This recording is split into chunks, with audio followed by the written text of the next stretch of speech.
Ushindi ndio huu hapa, umefika nyumbani sasa. Arusha kutokea Dar es Salaam. Tulifurahi mno. Jamani tucheze. Yaani ni uhakika kabisa, haina longo.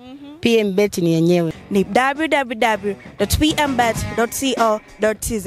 Kupitia mkutano wa waandishi wa habari, Rais wa Marekani Donald Trump amesema kuwa yuko tayari kuzingatia msamaha wa Sean Diddy Combs, yani P Diddy, ambaye kwa sasa anakabiliwa na mashtaka ya usafirishaji wa binadamu kwa ajili ya ngono na makosa mengine ambayo yanashtakiwa katika mahakama ya New York. Katika mkutano wa waandishi wa habari uliofanyika Mei 30, Trump alieleza kuwa hakuna mtu aliyemuomba rasmi kutoa msamaha, lakini alikiri kuwa watu wanazungumzia suala hilo. Alisisitiza kuwa atazingatia ukweli wa kesi hiyo kabla ya kufanya uamuzi wowote bila kujali uhusiano wake yeye binafsi na P Diddy. Trump alikiri kuwa alikuwa na urafiki wa zamani na Sean Diddy Combs, lakini uhusiano huo ulidorora baada ya yeye kuingia kwenye siasa. Alisema kuwa sijazungumza naye kwa miaka mingi sana. Alikuwa ananipenda sana, lakini nadhani wakati nilipoingia kwenye siasa uhusiano huu ulivunjika. Combs, ambaye pia anajulikana kama Puff Daddy au P Diddy, alikamatwa Septemba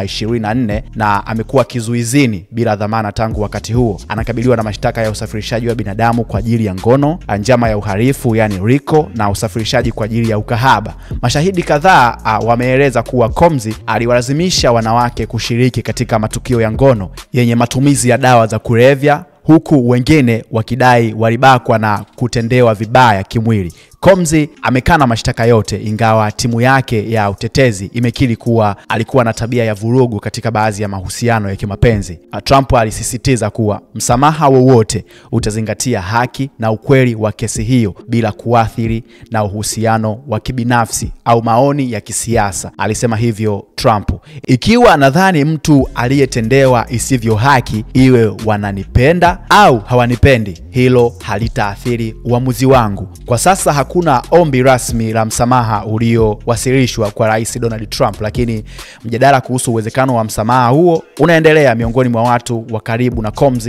Wanajaribu kufanya hicho kitu kiweze kutokea. Hii ni PMTV2. Tupe maoni yako hapo chini kupitia sehemu ya comment. Jina langu ni Mkaka Nose, lakini pia usisahau kushare, kusubscribe, kulike ili nawe pia uwe mwanafamilia.